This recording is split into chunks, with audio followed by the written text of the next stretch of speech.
Hello, welcome to Film Gold, episode 6. And today I'm delighted to have two guests, or collaborators I should say, because I'm hoping they'll help me out during this conversation. And that's, first of all, Julian Charles of The Mind Renewed. How are you, Julian? I'm very well. Thanks very much for inviting me on the show. Well, this is technically a swapcast, so welcome to your own show as well. Yes, anyway. Yeah, thanks for agreeing to do this. Thanks for being on TMR again. Yeah, and hi to the TMR audience. They've seen me a few times, or heard me a few times, I should say. Also joined by Jenifer Thyssen. Now, Jenifer, I just met you today, so can you tell the audience about yourself, please? Yes, thanks for having me. I'm really excited to be here and really appreciate being in your company with both of you. I am a classically trained singer and I have a very niche-y sort of specialization in early music, so music written from the 1100s to the 1750s, medieval, Renaissance, Baroque music, that sort of thing, and just happen to be a big Julian Charles fan, the Mind Renewed fan. So that's kind of how I got pulled into some of the fun, exciting moments of podcasting with all of you guys. So this is really great stuff. Excellent.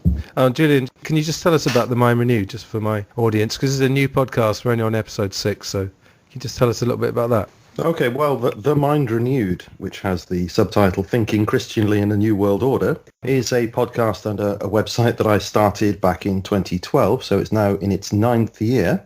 And as the title sort of suggests, it's a bit of a mixture between Christian subjects and, in inverted commas, alternative media subjects. That's a very sort of broad approximation. It's more about, various philosophical, theological, political, geopolitical, in particular, subjects, broadly looked at from Christian theistic worldview perspective, because that's where I'm coming from. And it does touch a little bit on matters conspiratorial where appropriate, but there are a lot of things that I won't go for, some things I will go for. It just depends on what I think is credible, interesting and important. And, various kinds of programming, a lot of interviews with people, some quite well-known people from, all walks of life, really.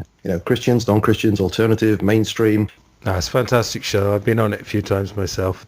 You and I have had some rather epic conversations, haven't we? Because we generally talk for about 2 hours after the recording as well, don't we? So, oh, wow. What about hypernormalization? That was real epic, wasn't it, Anthony? If he'd broken it into parts, it would have been fine, but it was a bit of a stamina test otherwise. All these rather bizarre sort of associations. But anyway, so let's get on with the show. So the film on the docket is Groundhog Day from 1993. The first thing I wanted to establish, actually, I'll get your opinions. What is the genre of this film? So I call it a rom-com because it has comedic elements. It's got the crowd-pleasing ending, I suppose, of the leads getting together. Some people call it fantasy rom-com. Somebody would call it a comedy. Some people wouldn't even call it a comedy. So what do you guys think? Any ideas? Well, this isn't necessarily my opinion, but just as somebody's opinion, the American Film Institute in 2008 listed it as number 8 out of the 10 greatest films in the fantasy genre, just simply fantasy. But yeah, I could kind of go for I would say rom-com, really, probably. Maybe fantasy rom-com. What do you think, Julian? Well, I have a bit of a thing about categorizing anything, really. I'm not saying we should never, I don't like the idea of don't use labels about anything. I don't mean that. But we do tend, I think, too easily to place things into categories. I think, I will go with fantasy rom-com because clearly there are fantastical elements to it. There's a romance in it and it's very comic. But then I think even within that genre, within that category, do I really want to put fantasy first? I mean, rom-com suggests that it's more romantic than it's comedy. So nuancing, I think I will go for something like fantasy com-rom. How about that? Nice. Well, but even that, I will say, doesn't capture it because it sounds like, it's just another fantasy com-rom. But it's not. I think it's, a very, very high-quality piece of work. So a superior fantasy com-rom, perhaps. Yeah, well, actually, I mean, I recently, I don't know if you've seen the film Yesterday from 2019, this quote-unquote Beatles film where this guy wakes up in a world where nobody's heard of the Beatles and he's able to pass their songs off as his own. I did an audio review for my John Lennon podcast and absolutely trashed this film. What I said basically was that it was as if you'd taken the scripts of Notting Hill, Four Weddings and a Funeral, what else, Love Actually, etc., put them in a blender and it had basically spat out this script and it was just all the cliches. So before I did that review, I was thinking, I did a sort of perfunctory thing of on the internet, best 20 rom-coms. And the two that really leapt out was When Harry Met Sally, which I saw again a couple of years ago. I really like it. And this one. So I'm actually calling it a rom-com almost to say that this is how good a rom-com can be. So you can take the basic elements of a film with comedic lines that does have the ending that, the audience, say the mainstream audience, again, not to label, the cinema-going audience probably want, for the two leads to get back to get together. Sorry, sure. But sure. I'm calling it that, like I say, to say that this is the pinnacle. This is what you can really do with it.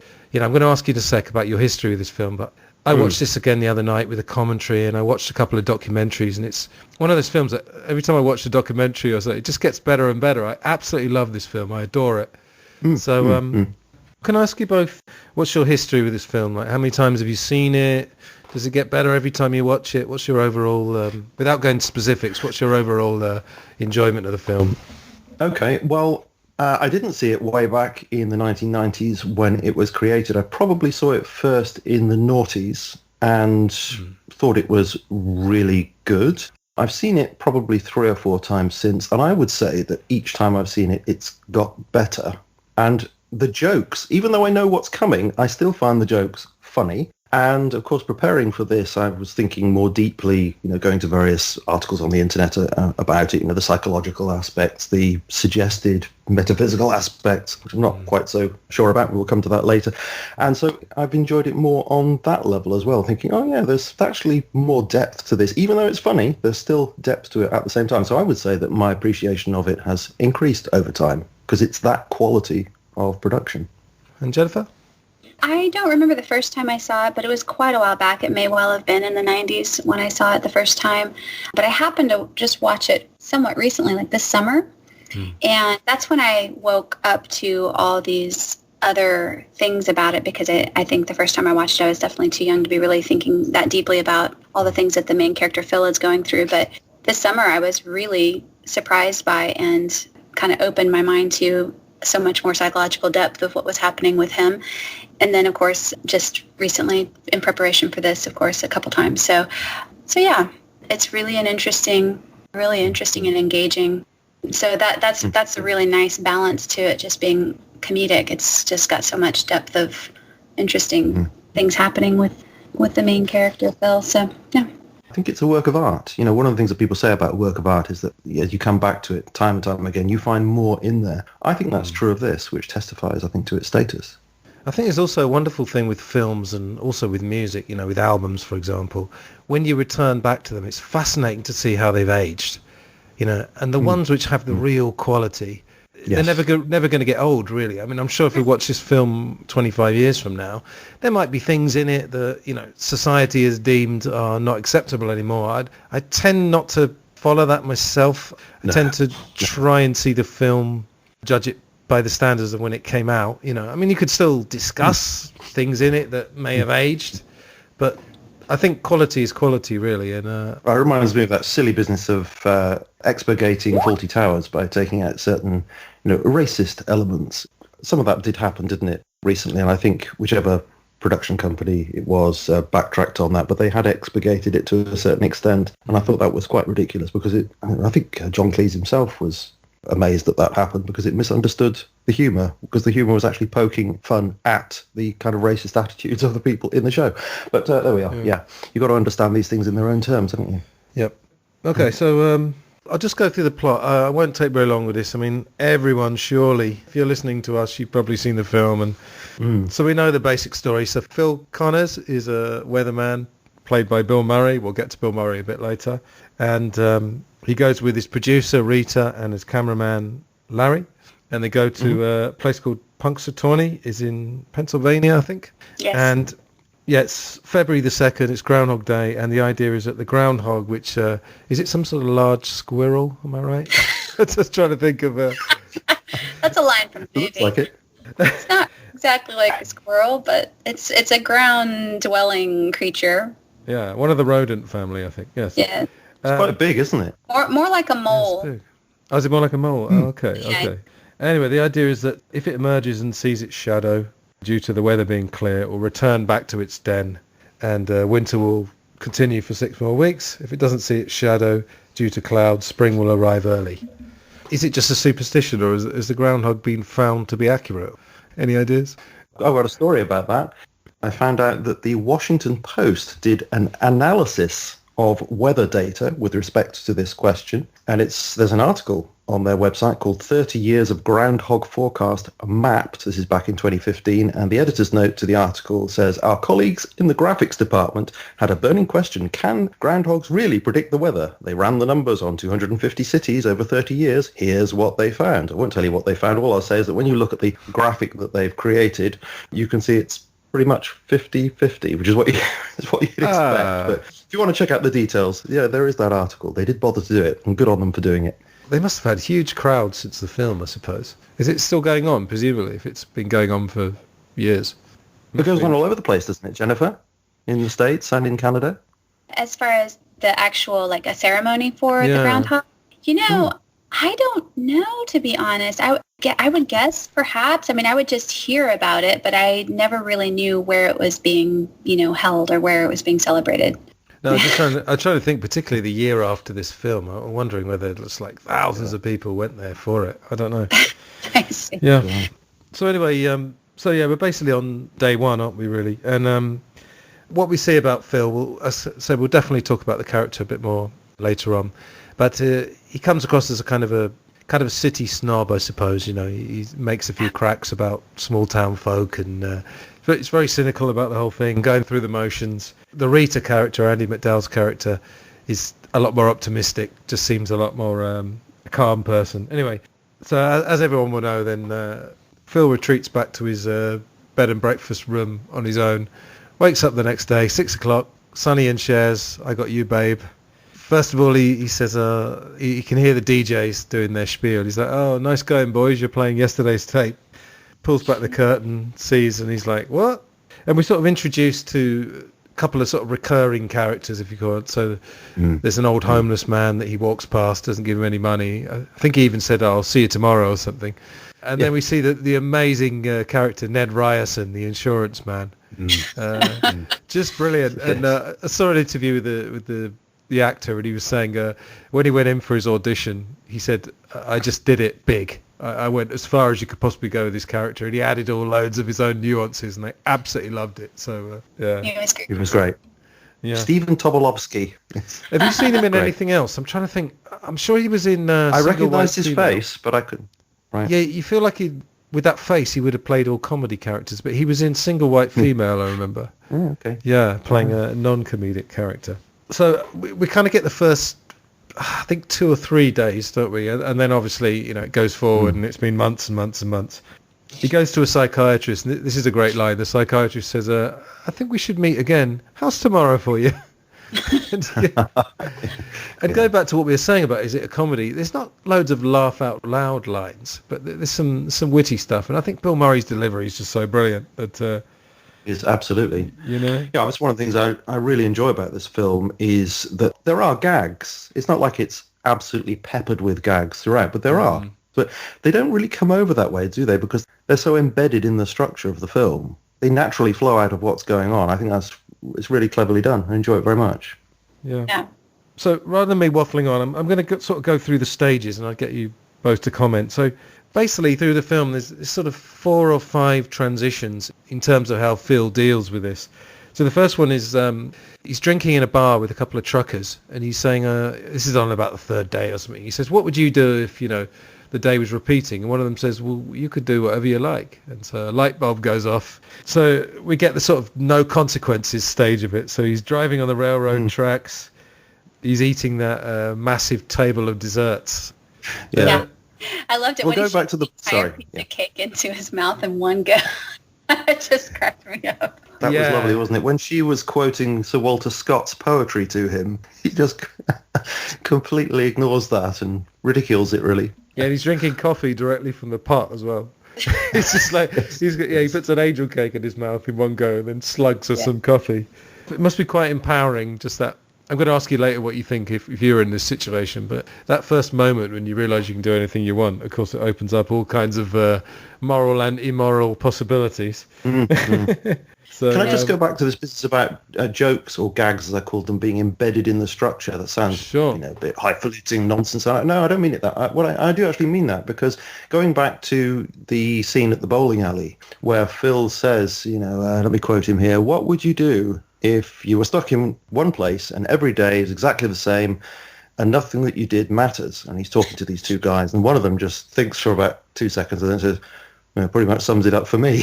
Yeah. It's a great joke of a line, lovely. It really works terribly well. But at the same time, that's quite an important point that's coming out, isn't it? Quite a question that's being asked by the whole film. What would you do if you're stuck in this situation, and reflecting on, very often our lives are quite humdrum in some ways, aren't they? So reflecting on that, how do we regard our lives when we feel in a situation where we're stuck and nothing changes? So they're quite profound existential questions there, at the same time making a joke out of it. So it's not just a gag, it is embedded in the narrative and structure. So that's why I think it's so clever. Well, one of the many ways I think it's so clever. Right. Yeah, and actually one of the other things was, did you guys find out any stuff about the original script? Because it was a bit different, wasn't it? It wasn't really written to be even as comedic as it is, if it is a comedy. One thing I thought that was fascinating was originally when he finally comes out of his endless loop of Groundhog Day, and it's now February 3rd, they were going to have it be that he would realize that now Rita was stuck in her loop, which I think would have really detracted. I think them keeping it more focused on just one person's situation like that, I think, was a better way to go. But that's kind of fascinating. Absolutely. Yeah, I mean, I read that as well. What popped in my mind was that if some sort of Hollywood executive who loves the sort of comedy formula might have thought of having a sequel with Rita. Oh, right. It's like, no, please. Thank God they didn't do that. The other idea that I was reading about was that they actually were going to start it. There's a scene where you can see that Phil can basically predict everything that's going to happen. Right. And so he steals the money, the bag of money, doesn't he? Because he says, here comes the car, here come the people, blah, blah, blah. They actually were going to start it on about that third day or something and let the audience work it out. And often, I mean, I have a criticism of Hollywood that they do sort of spoon feed it to the audience, but I think they did the right thing. What do you think? Well, all I would say is very difficult to imagine how the film would have been otherwise. It's so perfect as it is that I think any other version probably would have been inferior. So that's all I can say. Therefore, I think they probably did do the right thing, even though it seems rather formulaic, or you start before the time loop happens and then the time loop happens and then at the end, of course, it's all resolved. Yeah, but sometimes these traditional formulas can work well. So I think they work really well within that arch structure, for sure. Part of what I like about the beginning is, there's some things in there that give a little bit of, as you said, Julian, the kind of the embedded sorts of structure that's sort of getting set up so that you can really appreciate some of the things that are going to happen. And one of the things he says is they're in the van and they're headed to Punxsutawney and kind of arguing about why he doesn't want to be there and that sort of thing. And he says, "Can you keep a secret, Larry? I'm probably leaving the station someday." And they're like, "Well, what's the matter? What's wrong with all of this?" And he says, "Somebody's going to see me interviewing a groundhog and think I don't have a future." Yeah.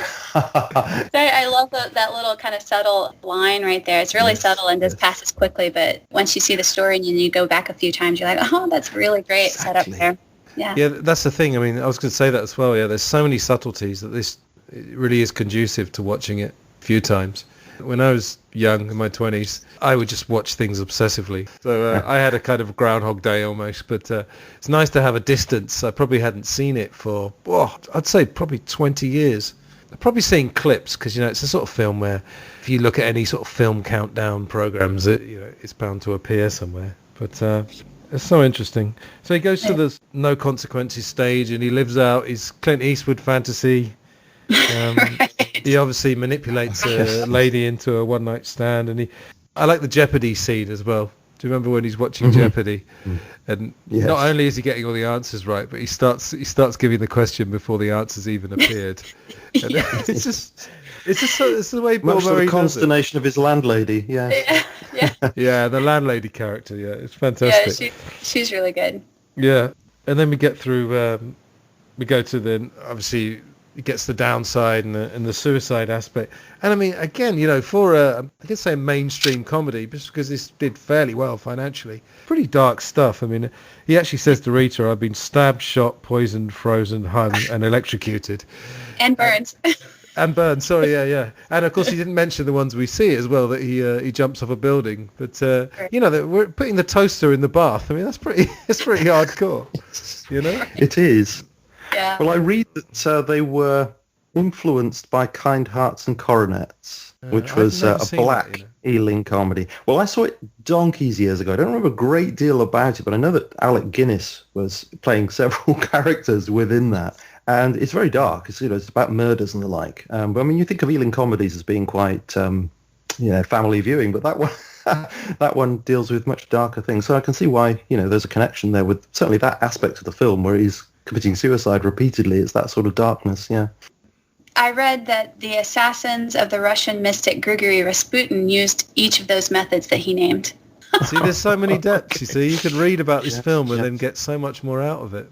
But you described it actually earlier as perfect, Julian. I'm going to agree with you in the sense that it strikes a perfect balance.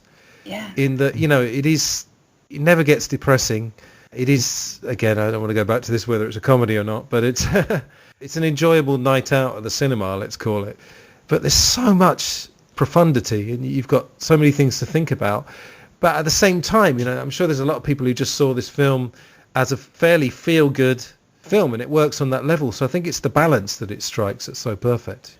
Yeah, and that balance seemed to have evolved because it wasn't like it was a story that was written then made into a film, was it? It was originally a story by this guy called Danny Rubin, scriptwriter. So back in 1990, I think he read a vampire novel or something and thought, what would you do, if you were immortal?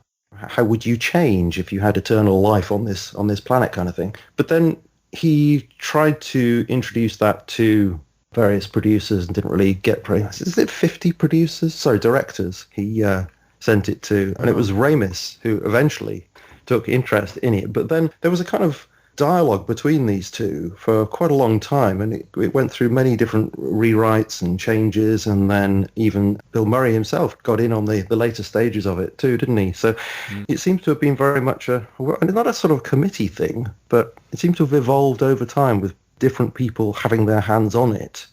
And I noticed also that there were quite some deep discussions about it too. So I think that Ramis himself, Harold Ramis, though he was brought up apparently Jewish, wasn't it? He became much more interested in Buddhism, I think, through his marriage or something. So anyway, so they talked Buddhism and reincarnation as they were poring over this this script, and then they talked Superman as well, and then Bill Murray threw his oar in, saying he wanted it to be apparently more philosophical, and Harold Ramis was saying, no, I think it's more of a comedy, and somehow out of this blender has come this great work. Yeah. And speaking of the different ways it could have gone, I mean, they could have gone into many more dark things about murder and things like that, which they never touched. And that, having that ability to stay balanced in that allowed it to be this weird thing that's hard to categorize. Is this a comedy? Yeah. Is this a philosophical? Is this fantasy? What is this? Keeps it in that feel-good stage and that sort of thing. It does. Yeah, because the suicide thing, well, that's sad. If you haven't seen it, you think, oh no, it's got really dark things like that. Well, it's a dark subject, but it's not treated that way. It's just so stupid. It's so daft, and it is not a big part of the film. But you just think this is just a big joke, and of course it is. It's a kind of light black comedy in that sense, isn't it? Yes. Yeah.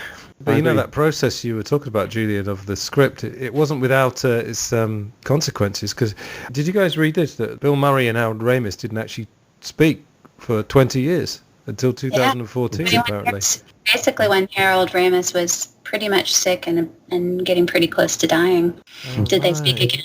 Yeah, there was quite a lot of animosity and frustration, I think, that was happening. Mostly, I think, from Bill Murray. But what I understand is, there was just sort of this brew of things going on for him because he was in the middle of, at the end of his marriage, Bill Murray's marriage, and was having a lot of stress, apparently, from that. And then apparently he was, calling and trying to get messages to Harold Ramis constantly, and Harold sent over the screenwriter to kind of iron everything out. And apparently that was part of the sort of making a break for Bill. He's like, Harold's not going to talk to me. We've been friends forever, that kind of thing. But anyway, so a lot of different things, and then some of the disagreements of Bill wanting to have more philosophical and deeper put on it, And so there was a lot of tension on the set, a lot of difficulties. Apparently, Harold would be trying to explain a scene to him, and Bill would say, "Bad Phil or good Phil?" Just kind of interrupt him. Yeah, I love it. I love it. Yeah. Some of what I read was just essentially Bill really trying to separate himself in his career from Harold Ramis, and a couple articles that pointed to Bill seeming to really want to not have his entire career be sort of based on Harold Ramis's works. Caddyshack, Stripes, Ghostbusters, were all him, and so. Well, what you guys have touched on, a couple of really classic artistic dilemmas. First of all is art versus commerce. So, in this case it was a director, but you can imagine a producer would also be saying, well, could we just put a couple more formula elements? This works really well with audiences. So that's just a classic dilemma. And again, just to go back to what I said earlier, they found this balance and they got it right. And sometimes that doesn't happen, but I think it happened here. And well, the studios wanted to have an explanation, apparently, of how the time loop happened. There were some ideas about, I don't know, some weird time invention by some scientist goes wrong or something like this. And, Ramis didn't want to do anything. I don't think, the writer either, Rubin, wanted anything to do with it. At least this is a hazy memory now from reading notes. But I believe they scheduled to film an explanation for the time loop late in the schedule, deliberately, so that they would run out of time and not have to put that in. So there was the commercial pressure from the studios to say, "Oh, come on, make this the formula, make it a Nutty Professor or something." It would have been terrible. It's much better just to leave it totally unexplained. If this was in the 50s, it would have been radiation that would have caused it. If you ever go back and watch 50s sci-fi, it's always radiation. It's radiation. That's how Godzilla got so big. It's from radiation. That's it. Yeah. The other thing I was thinking as you were talking about Bill Murray and Harold Ramis, the other classic dilemma is the artist who gets stuck being a comedian and wants to branch out. As you said, he wants to get away from Ramis in a way. And apparently this was a bit of a transition film because then, Lost in Translation was quite a bit later, but I don't know what he did in the interim, but I think, it would have been a general transition. Just to finish off with the plot, really, he goes through the suicidal stage, as we said. And then where do you go from that? Well, he's obviously pursuing Rita, and originally, he's very much manufacturing it. He learns all about her, and then you get the brilliant slap montage, which I thought was great. And then... slaps. Real slaps, yeah, that's it. And then we get kind of the final stage where he reinvents himself as a sort of good Samaritan, Superman figure almost, helping the old man. Of course, one of the things that people have pointed out is that, of course, he couldn't stop the old man dying. He takes him for soup and he does what he can. And then I love he rescues the boy falling out the tree. And after probably the 1,000th time of doing it, he says, "You never say thank you. See you tomorrow, maybe." So those are great lines. And just one more thing about the script. You were saying, Julian, it was kind of written by committee. I think Bill Murray did actually ad-lib as well. And one of the ad-libs, apparently, in this final stage where he's being a good Samaritan, he hugs the insurance man. He gives him a big hug. And apparently he improvised. He said, "I don't know where you're going, but could you call in sick?" Excellent. That's awesome. Apparently that's the way he works. He is, a bit improvisatory in the way he does things. Yes. Yeah, I think he did that in Tootsie as well, according to Dustin Hoffman. Yeah. So, effortless segue into Bill Murray. I'm going to throw to you guys. What do we think of Bill Murray in this film? I think he was excellent. I think it was his part. I can't quite imagine any of the other contenders pulling it off quite as well. They wanted to give it to Tom Hanks, but Tom Hanks said, "I'm so used to playing the nice guy, I don't think people would accept me as the miserable piece of work at the beginning of the film." I think that's right. I don't think that would have worked so well. Michael Keaton was also... I just don't think he'd have brought off the comic aspect so well. Yeah. Chevy Chase, I think that, the weightier part of it wouldn't have worked with Chevy Chase. So, I think this... I think even John Travolta had been suggested, which I can't imagine. That's so good heavens. Wow. Yeah. I can't imagine. I think the interesting thing for me about Bill Murray is, in other films as well, it's really hard to tell looking through his character to who he is as a human being, how much he really is that kind of like egotistical, sort of mean, sort of nice guy, you know? And it seems like it fits well, like what his natural personality probably is. Well, it's interesting because Tom Hanks said something like that. He said that, Murray is, quote, such a miserable on and off screen, that, that he'll be okay for it. Yeah, he pull off the comedy so well on top of that. It's the delivery. He's obviously a seasoned comedian. He went through one of the SNL generation of the 70s, for sure. Yeah, so I think that's a pretty good sort of breeding ground. Yeah, it was interesting when I was thinking about the recording today.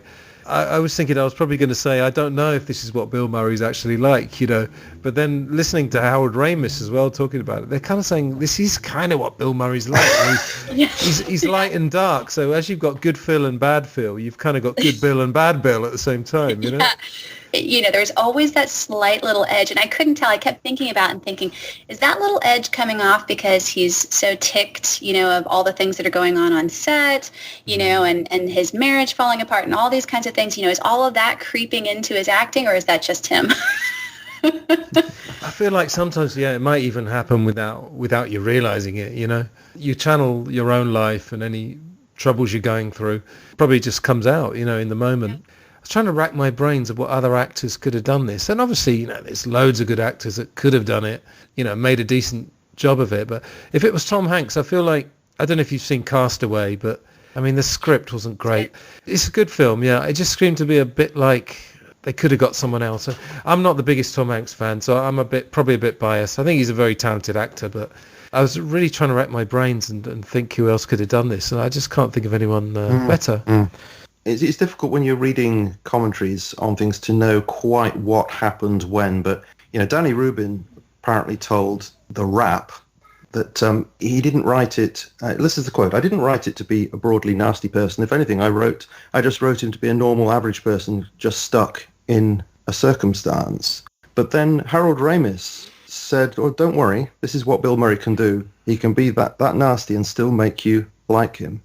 Yeah. And Danny Rubin said, he reassured me about that, and he was correct. So, I get the impression that Harold Ramis had Bill Murray in mind, and it was what he could do that changed the nature of the script. I don't know that, but reading between the lines, I wonder if that's the case. Yeah. What about Andie MacDowell? What do you think of Andie MacDowell in this film? I think she does well. I don't think her character just has a ton to do because it's kind of a static character in the sense that she's just who she is and she stays the same throughout. She's sort of like a North Star actually to Phil, and kind of like the whole personality of Phil sort of revolves around her in a sense. But her sweetness, her personality, apparently she naturally has a very thick North Carolina accent and asked Harold if she could just use that, which she did. But anyway, she was homey, sweet, all of those things and stayed that throughout. But I think she acted it well and she was very, sweet character and did it really well. So, I mean, this is so much revolves around Phil Connors, Bill Murray. That I think you could say the same about the Larry character. I'm blanking on the guy's name. Chris Elliott.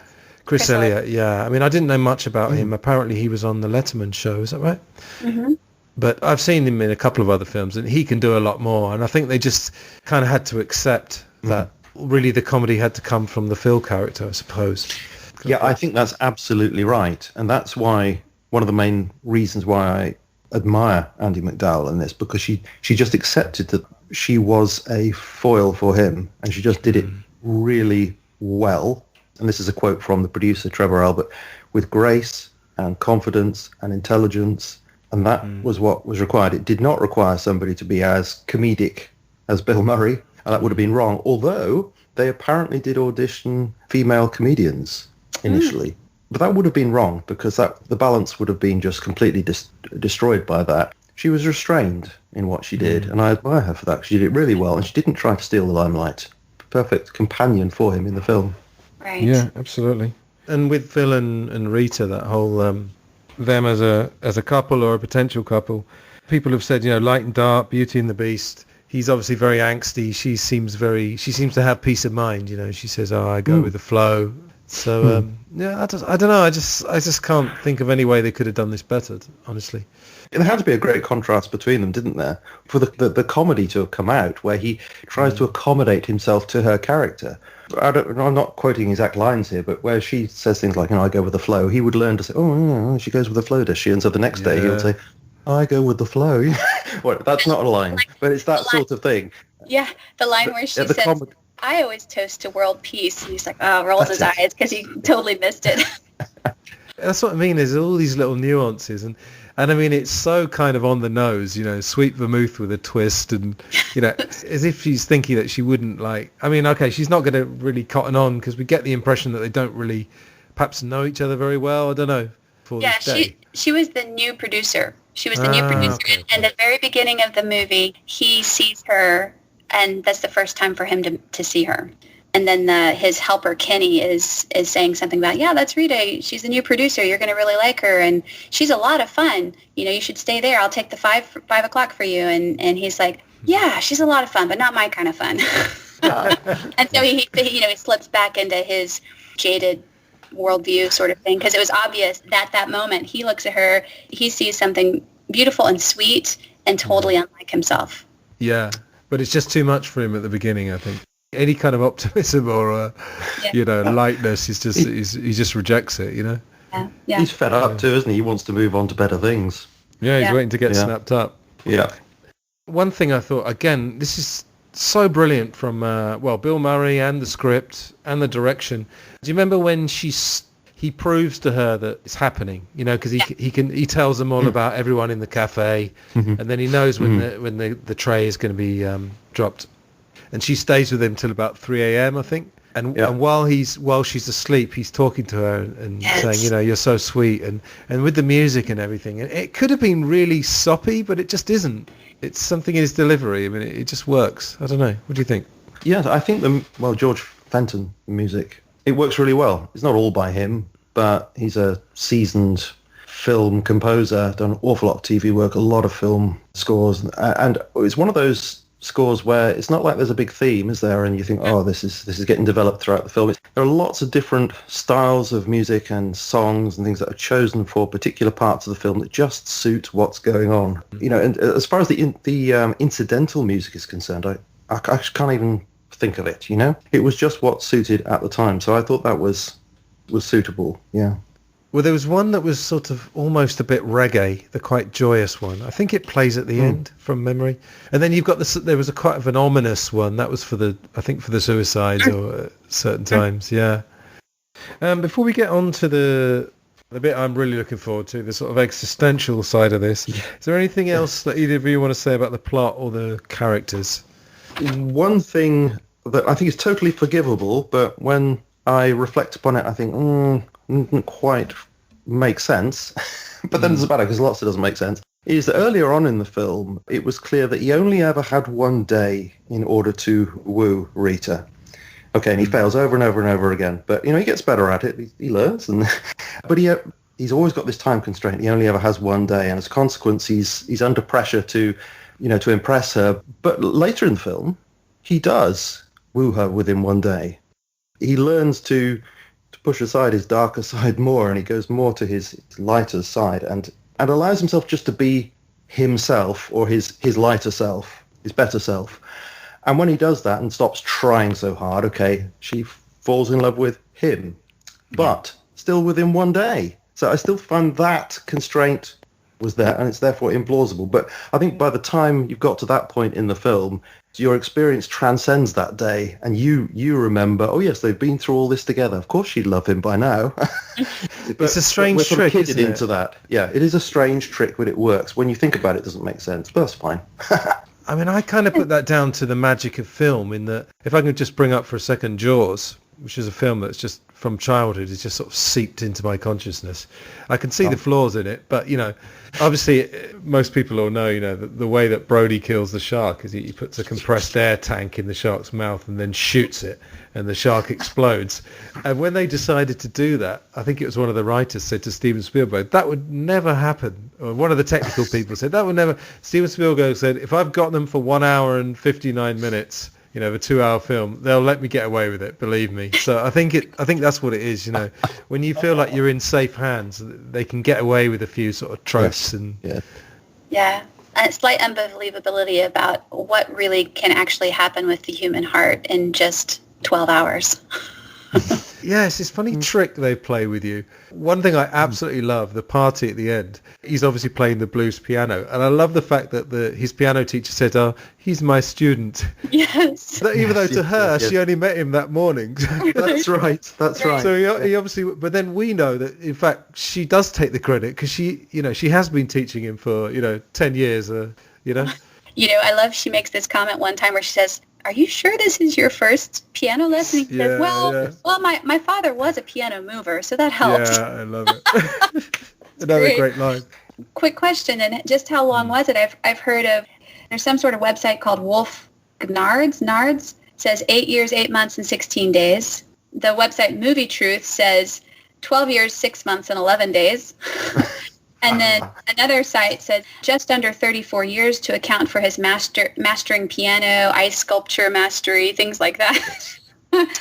But apparently only 38 days depicted in full or partially are actually in the film. Oh, interesting. Well, yeah, I mean, the original script idea was 10,000 years. Oh, wow. Is it? Poor Howard Ramis got involved. And I love the idea of that because it just takes the film to a whole new level. Suddenly you're talking about like an amazing fantasy, someone traveling through, millennia. But I would say as a musician, starting from scratch, if you were a diligent piano student, maybe 5 years just for the piano. I don't know. There's the 10,000 hour concept where you can master something in 10,000 hours. So I don't know what that translates to. Like that's roughly kind of a 10-year thing if you're doing it at a reasonable pace. It's, not like 8 hours a day or something. But do you remember that he made that comment when they're throwing the cards in the hat? He and Rita are sitting on the bed and they're throwing the cards in the hat. She said, "This would take somebody years to master." He said, No, only 6 months, 4 or 5 hours a day. That's it. Yeah, there you go. Yeah. I feel like the ice sculpting would be a long time as well. I've never tried that, so I don't know. Sure it would. I think I read somewhere 70 to 80 years. I'd go for that. And that makes sense to me. Isn't that amazing? Because what would you do? Would you... In fact, let's find a nice segue. I'm going to ask both of you. I'll give you my 2 cents afterwards, but what stages do you think you would go through, or how would you feel about this? Would there be any part of you that wouldn't want it to end, or would you be always hoping it would end? Jenifer, go on. You first. Yeah, I don't know. I think about this amount of time, and we're talking like 10,000 years, or we're talking 8 years, we're talking 12 years. I think that would really drive me insane, really insane. I don't know if I could ever come out of that healthy by the end of it, but I think there would be a sense in which I would long to come out of it, but then I would almost wonder if psychologically I'd almost like forget like how life could be any other way than the same day every day. Yes, I think in reality you would. Yeah, I mean, there's so many comparisons you could draw. I mean, to me, I feel like it's almost a bit like winning the lottery in that suddenly you've got no pressure of, because obviously he's got one day, he's already got a job, so he's got no pressure of earning money, let's say, or, he's got no economic pressure.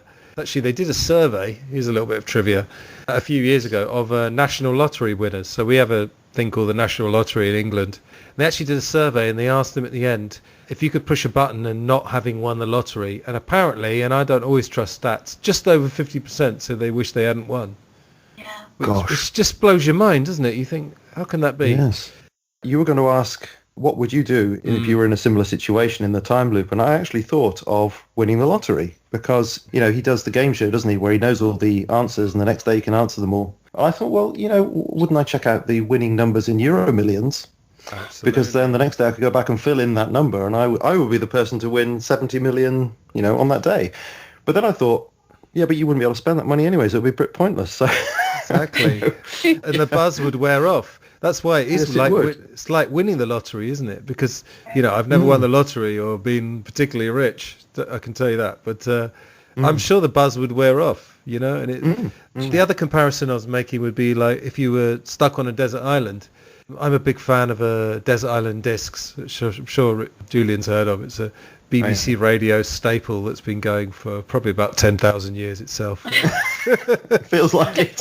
But no, they get celebrities fictitiously stranded on an island. They have to name the 8 records they take with them and 1 luxury and 1 book. And I was thinking, I've got to be honest, I would love to be stuck on a desert island for about 3 months.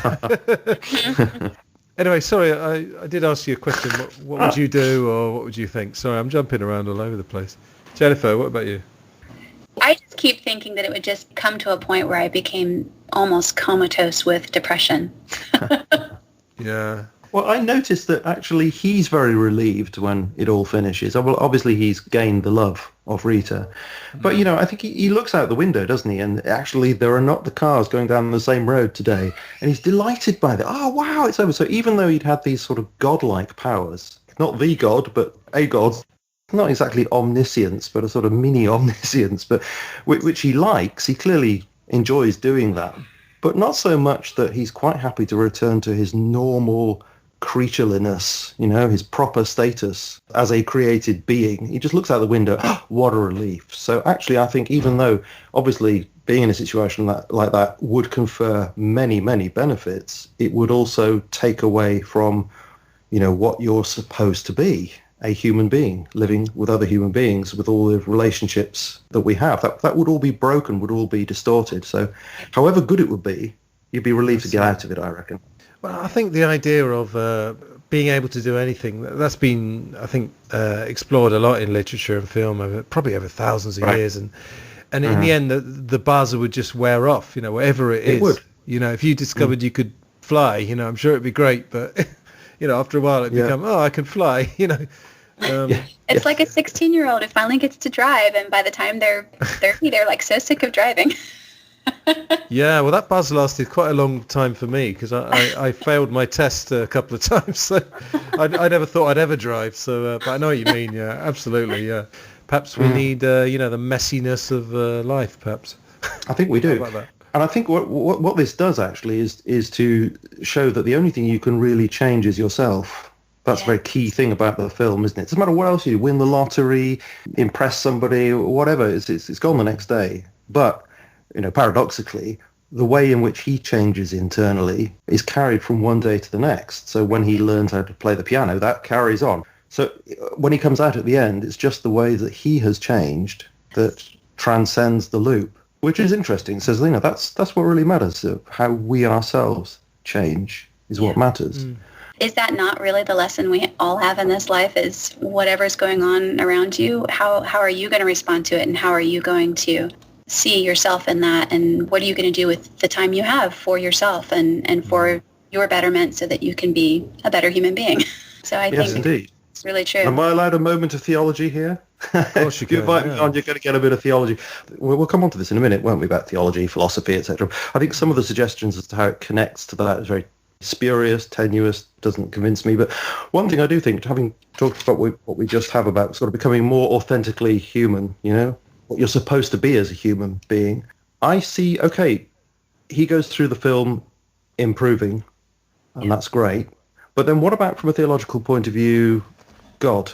All right? He finds out he's not a god. He's a little god, not really a god at all. But I see the relationship between him and Rita as being the development of this relationship, perhaps, with the divine, with God. And so he improves as a person and finds his sort of enlightenment or his redemption by being in true relationship to her. And so, I'm just trying to reflect upon it Christianly, as my website goes. I see that as a sort of coming to a relationship with the Creator. I'm not saying the film's saying that. That's just trying to make sense of it in my own mind. What do I get out of it? Finding that ultimate relationship. And that transcends the loop, Yeah, I get what you're saying, and I think I would add, or for my own twist on this, and this is what I'm going to talk about with the psychological side of things. I see him as being very narcissistic, and within that, category, the problem with narcissism, and I'm not saying he is a narcissist, but just those narcissistic tendencies, is really a true break in relationship. And even theologically, I see attachment theory, things like that, very much from a theological standpoint, where we're created to be in relationship with God, we're created to be in relationship with each other. And on every level, with people, with God, we struggle with that. We have problems with that. We have ways that we don't do that well. But for exactly what you're saying, the real finality, kind of the pinnacle of all of this for him, is to finally actually have a real relationship, and it to be really about the mutuality, the connection, the attachment that is really necessary to have a true relationship like we would need to have with God, like we need to have with other human beings. Yep. If I put another spin, because I mean, this is one thing that struck me. As you know, I've been doing a podcast about John Lennon for a couple of years. I've got a huge interest in psychology, and one of the things that I've read a lot about is fame. And we were talking about, his situation's a bit like winning the lottery, and I think it's also a bit like being famous, and I've never been famous. I have a tiny bit of fame in podcast land, but that's about it. You've been on TMR many times. You're very famous. Yeah, and I do get messages from all around the world as well. So slightly famous, but no. The point I was going to make is that when you become famous, from everything I read, again, all your dreams come true. In that everybody wants to hear what you have to say. Everybody's constantly telling you you're wonderful. But in the end, you need something real, because the downside of fame is that the people that will then approach you are approaching you as a god, as a rock god, for example, if you're a musician, or a film god. And I'm sure, obviously, Bill Murray's had a bit of that because he was a pretty huge star already then. Yeah. So it's the same thing, It's just, my thing is about how all the buzz of everything kind of rubs off, and maybe only like your real relationships with the creator, if you believe in it, or with other people, that's what matters, and so I do agree with you. I think we're pretty much all on the same page, actually. I think we are, and I think we need to make it clear for listeners that we're not saying these are the kinds of things that definitely the film is saying. It's saying something similar to that, but it's not like this is a metaphysical film. It's not. I mean, that it seems clear to me that this loop idea is a device, for all the things the film is trying to do. It doesn't even try to explain what this loop is. And the idea of then reading off a metaphysics about this and saying, it's kind of eternal return, an endless cycle. That doesn't work, because things do change. Each day he changes things in his relation to other people and things. So it's not a kind of eternal return sort of thing, although there's an element of that. It's not reincarnation. I know that Ramis themselves, influenced by Buddhism, and that's kind of in the background there, but it isn't reincarnation, is it? Because he comes back as himself every time. He's not got a different body. He's not on some sort of a different stage of creaturely being or anything like that. He's always himself. Right. Yeah. He's not always himself. He's not like a Buddha figure. I was saying always himself, yet with the changes that have come from the previous experiences. Yeah. I think actually what comes closest to this is to abandon any metaphysical consideration for it at all and just look at it as an existential thing, where he has this crisis of being and his indulgences no longer satisfy him. He gets into depression, and he escapes from that through self-improvement and relationship with others. I don't think there's any metaphysics to this. That's all the device, or the suggestion of that is just the device that makes all the rest of it, the psychological aspect, which I think is the core of it, and makes all that work. As we talked about at the beginning, there's so many things that they could have explained or could have tried to do with it that they didn't do, and that left it really open, I think, and that gives us a lot of leeway for just kind of like, okay, well, this is an interest. I think to me it's just like interesting reflections that maybe highlight something in my own understanding of life that I'm able to like look at this and say, oh, wow, that's really fascinating, how that can reflect that for me. Yeah. Well, again, I talked about balance earlier. I mean, really, if you just think of the plot on its face, so to speak, they just give you the ending that, in one sense, they give you the ending that, let's say, a mainstream audience would like. It's very simple. He improves, but then, like you say, it's something about the way they make it, and I've never made a film, so I can't tell you exactly how they do it, but it's a work of art, as you said earlier, Julian. I really think it is. Here's a question for you. Is there any significance to the fact that the Groundhog and Phil Connors are both called Phil? What can we read into that? Let's really go wild. Yeah. I love that. I thought about that a number of times, but I don't know that I came up with anything amazing about that. But I just love that the association with him, the day, initially the hatred he has for the day, all of those kinds of things. It's almost like it's a foreshadowing of just his inexorable intertwining with his fate, Yes, I think that's right.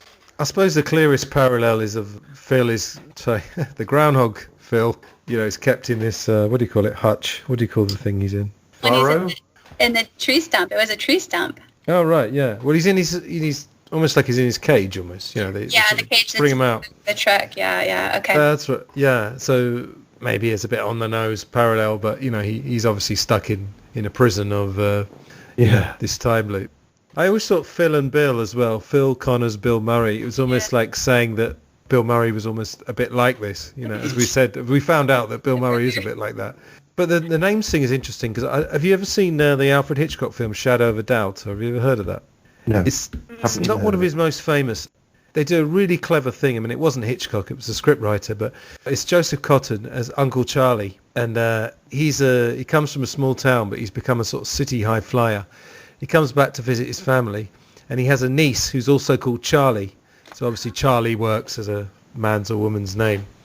And this niece really adores him, and he turns out to be a killer, in fact. It's a really good lesser-known Hitchcock film. I don't know if they had that in mind. But, who knows? Well, so many layers. What else can we talk about? I've exhausted my notes, but is there anything else? Oh, really? Well, I did want to get to his kind of running through like how I saw the narcissistic transition from where he started in the movie to where he ended. So I really saw some strong sensibility of narcissism within the character of Phil, obviously. And I think it's interesting, this was in the early 90s and people weren't really talking about narcissism like we do today. We in America, we've just recently ousted a narcissistic president, so everybody knows about narcissism. But in the early 90s, I love that, they're in the van at the beginning of the movie and they're headed to Punxsutawney and, oh, no, I'm sorry, I think that was maybe later in the cafe. And Phil says something to Rita about thinking that he's egotistical, and she says, yes, that's like the defining characteristic of your personality. Is so, that's kind of the word of the day at that point in time. But having done a little bit of informal, just as a normal person, informal study of narcissism, the core of narcissism is shame. And so with a oblivious narcissist, which I love that term, that's the narcissist that people typically think of, they're, really, throwing out this projected image of themselves being grandiose and amazing and all this sort of thing. The term for that is oblivious narcissism, and I just love that. But so what I saw with him is, at the very beginning, he has this outward shell that he's projecting, and constantly talking about himself and how excellent he is. And every single interaction with everybody is to belittle them.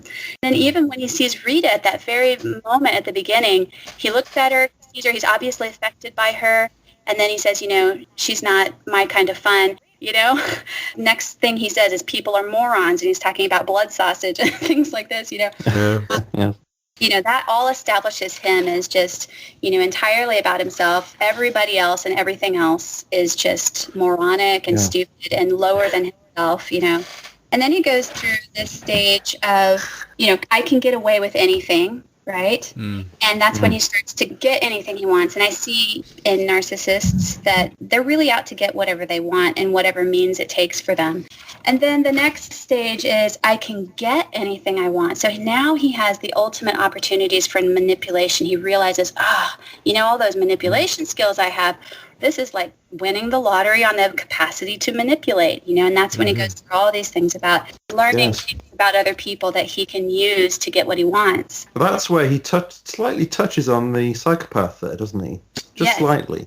Yeah. And he never quite reaches the level of somebody who has that kind of charm and influence. But, he's kind of a wannabe psychopath at a certain moment in the film, I think. Yeah. Then he has this realization that the payoff is empty. Even though he's getting kind of everything he wants, he's finally realizing this is just not really getting me what I want ultimately. And he doesn't even know, I don't think he has purpose yet or an understanding of even what he wants, because that's the other characteristic of a narcissist, is they're just so hollow in terms of even knowing themselves, really. And so Rita, I love this because the first time he starts to get to know Rita, she's starting to go through her list of guy attributes that she likes, and she says all of them. Me. That's me, humble. Yeah. And he wouldn't say that he's humble. That's definitely me, he says. But the funny thing is, he's like, me, that's me. Oh, I'm this and I'm that. And then as soon as she says, not afraid to cry in front of me, which also spoke to the whole issue of the shame thing, right? Because a narcissist is not going to show their vulnerability. He stops and says, is this a man we're talking about? Yeah. Yeah. He's not afraid to change poopy diapers. Did he have to use the word poopy? Exactly.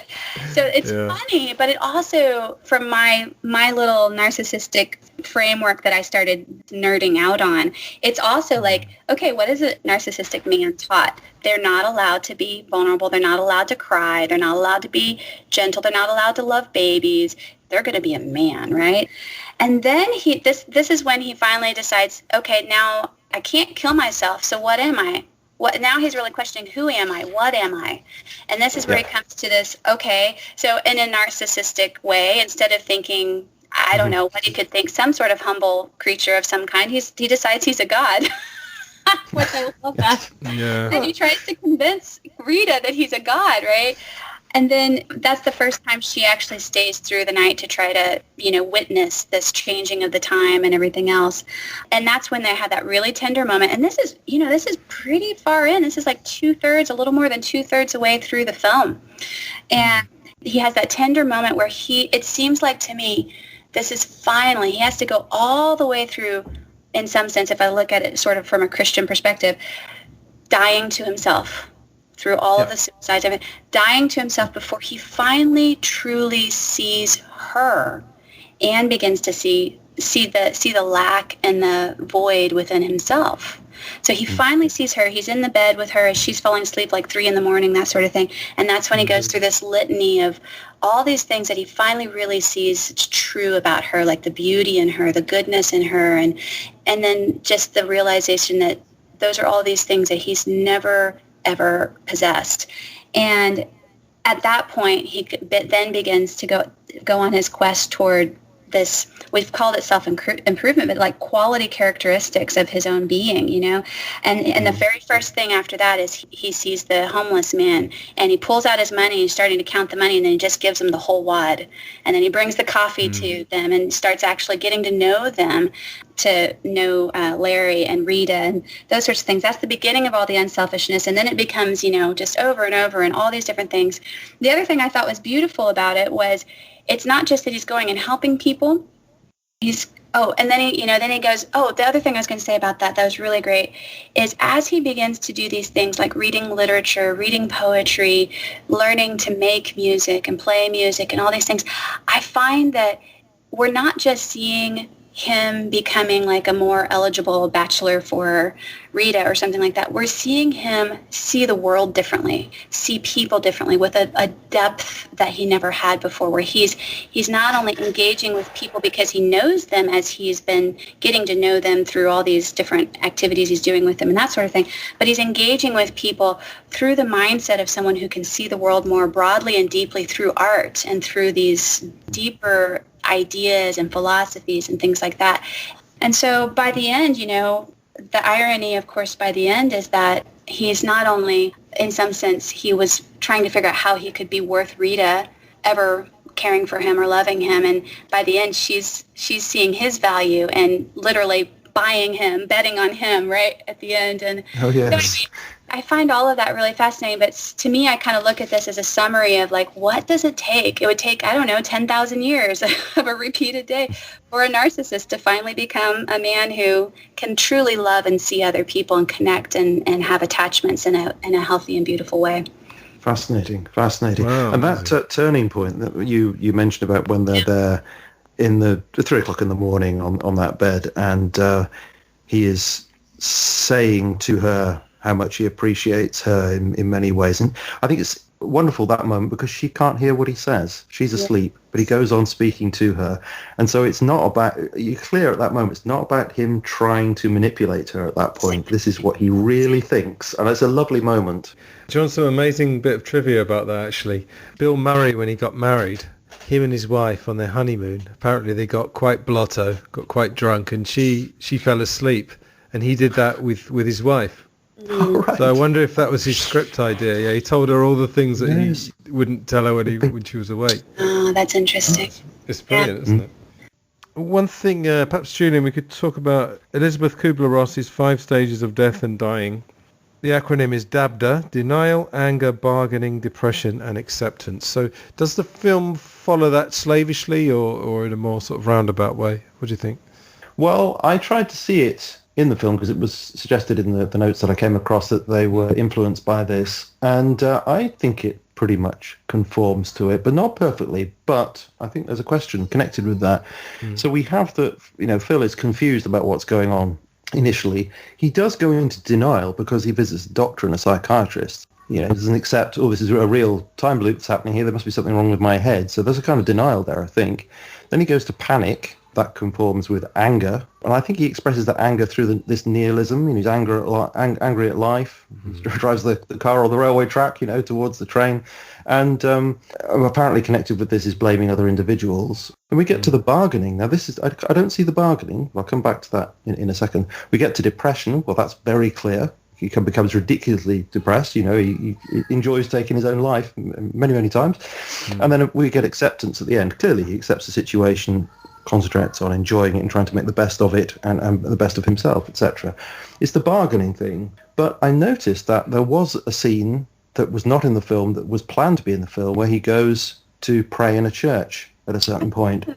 Interesting. And so I wondered if they thought that he would sort of pray to God, say, look, well, if I'm a better person, God, you'll release me from this situation. Could have been, but they obviously decided not to include that. So I just wonder whether it does conform, but not perfectly now because of a change, probably a good change that they made. Yeah. Wouldn't the tendency be, again, for the sort of commercial-minded Hollywood to have him sort of praying in a church and then for his prayer to be instantly answered, as if someone who's never been in a church can go in a church, pray to God, and then instantly it happens?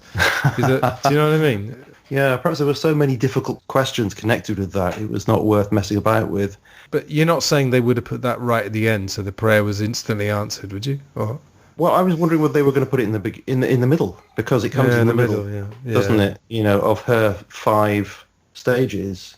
I think that it would have been a mistake because it would have introduced a metaphysics into the film, that there is the created order and there is the God to whom you can pray and who can change things. None of that is present in the film. It's just this mysterious loop that takes place that he interacts with, and then he's freed mysteriously from the loop. It sidesteps any metaphysic at all, so I think that would have been quite a deep problem to have introduced into the film.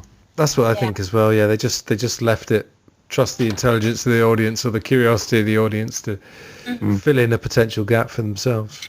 There's another stage that this lady, Elizabeth, what is her name again? Elizabeth? Kubler-Ross. Yeah. Yes, Kubler-Ross says that she would like to see kind of added to this, and that's the stage of meaning, like a 6th stage of meaning. And I'm kind of curious if you think, Julian, that meaning possibly develops in his experience towards the end. Well, we're left with the question, what is the meaning, aren't we? So perhaps we could add that ourselves, saying, I'd like to add that as the 6th element to this, which we do. Inevitably, we bring our own worldview to it and search for a meaning through the lens of that. Oh, great stuff. I'm sure we could keep going, but I think we've done a fairly thorough job. Hardly needs me to say, really, that we're all recommending this film, right? Or has anyone suddenly decided they hate it after this conversation? No. I think it's a sign of a good film if we can watch it this many times, go through and discuss it this many times, and still say, you know what, I'd like to see that again sometime. Yeah, definitely. Very true. It's got that lasting quality, yeah. Definitely, yeah. Thanks very much, Anthony, for inviting us on. I've enjoyed it very much. You're welcome. It's been great. So just before you go, Jenifer and then Julian, could you just tell us where we can find you online and all that traditional podcast stuff? Okay, go on, Jenifer. Okay, thank you. Yes, you can find my music website online at Jenifer with one N, Jenifer, Thyssen, Thyssen, and it's just one word, Jenifer Thyssen. It's JeniferThyssen.com. Excellent. There you go. All right, Julian? Yeah, and you can find The Mind Renewed at themindrenewed.com. Fantastic. And in fact, if you go there to the links tab, you will find Jenifer Thyssen's website mentioned, so you can go through from there if you like. Fantastic. And for Julian's audience, I've got 3 podcasts. Glass Onion on John Lennon, obviously about John Lennon / Beatles. Film Gold, which is the one that we're on now. And then Life and Life Only, which is a bit more general, psychology, alternative media. Crossing over almost a bit of TMR territory. I feel like I might have some of the same guests. I've already had James Corbett, so there's definitely a bit of crossover. Good discussion. Really enjoyed that discussion with James Yeah, Corbett. it was great. I mean, he's an alt media legend, isn't he, really? Yes, Pretty much 15 years, or I think he's done about 10 years full-time, tackling the truth about the world, which is not an easy thing to do. And I've got some music, actually, as well. Antony Rotunno, Antony without an H, at bandcamp.com. Awesome. So thank you very much. It's been amazing. And sure we'll speak again in the future. Yeah, thank you so much, Antony. And also, Julian, thank you so much. And Good to speak everybody, to you. please watch Groundhog Day. Absolutely. Again.